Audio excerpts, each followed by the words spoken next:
Good morning. Happy Thursday. I have way too many bootlickers in my comment section, so I need to shake the hornet's nest, as it were. Too many people are happy to see the other side trodden upon because for some reason they think that the boot won't come for them next, and it will.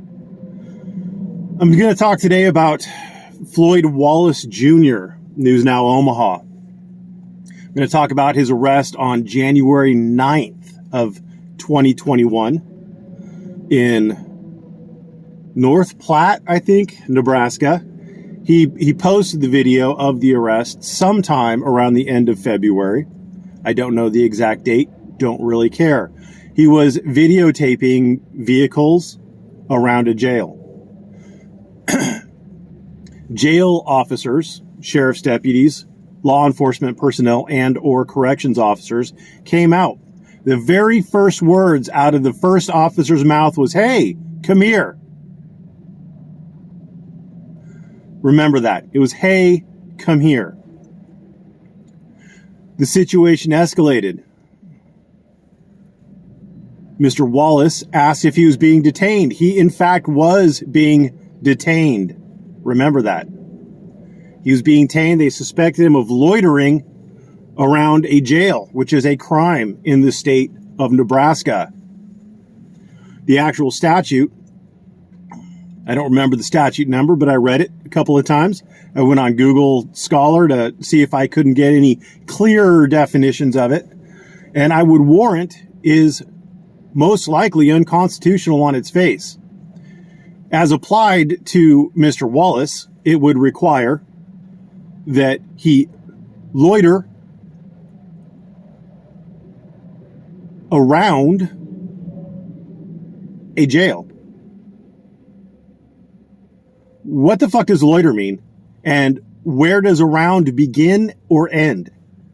On the property line? Across the street? Where does it begin?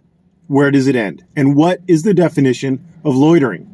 Loitering, generally speaking, means to be hanging around with no apparent lawful purpose. What does that mean?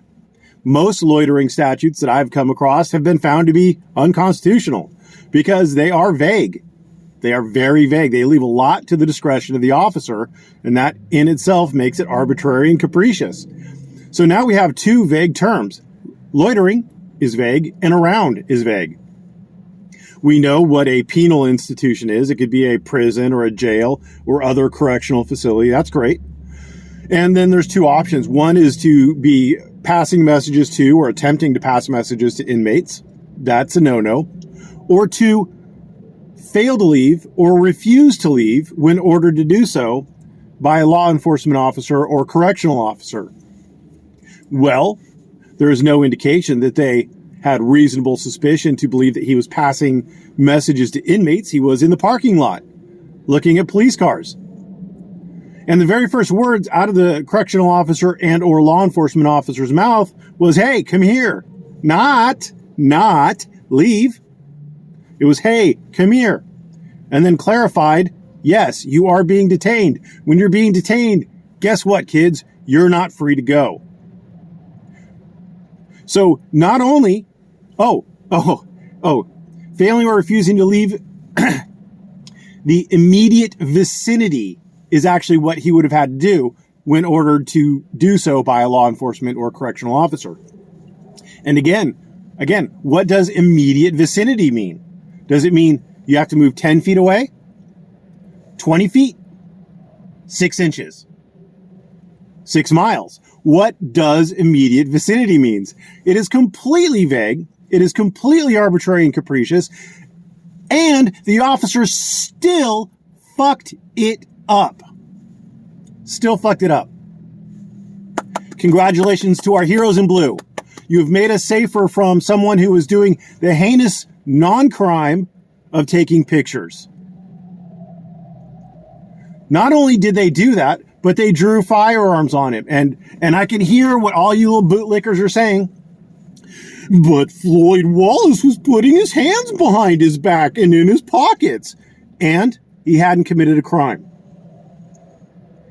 There was no reason for them to require that he not put his hands behind his back. It is not a crime for him to put his hands behind his back. Imagine, if you will, well, let's just set a premise. Let's just understand each other that, first of all, Floyd Wallace is not being paid by you, and he's not being paid by me to do what he's doing.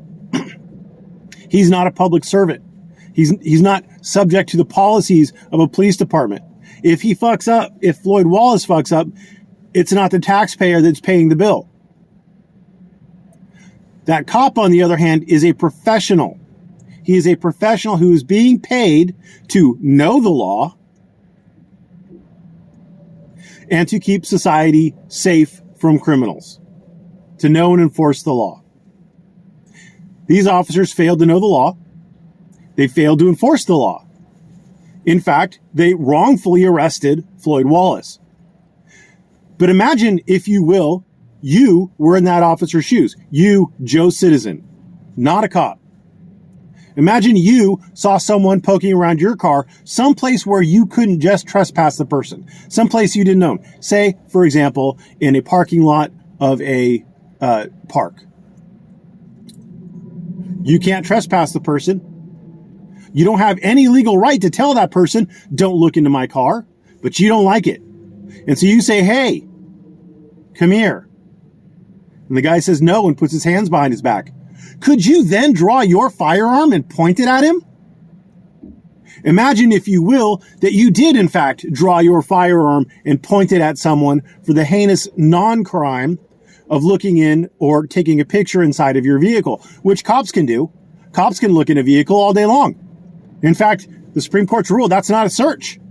It's plain view, buddy. Floyd Wallace was taking pictures of things that were in plain view.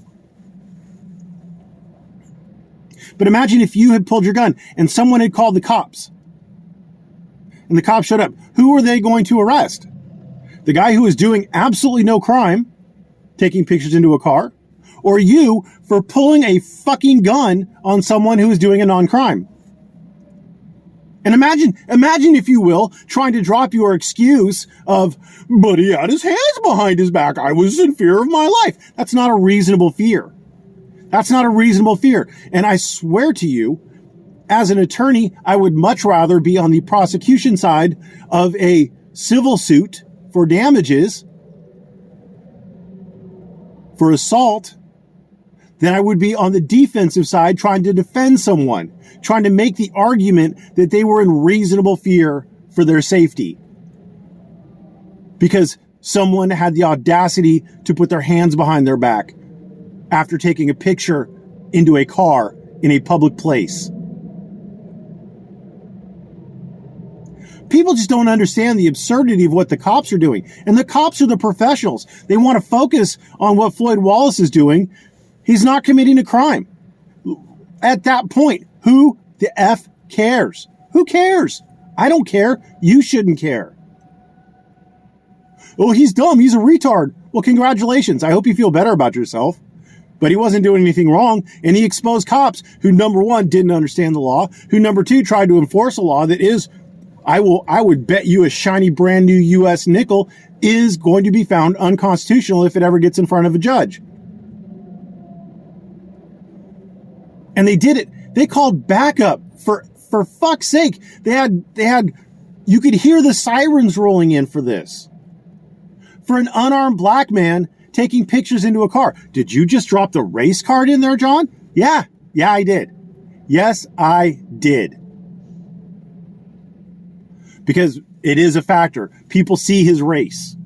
Congratulations. In fact, let's take a little trip down that wormhole, shall we?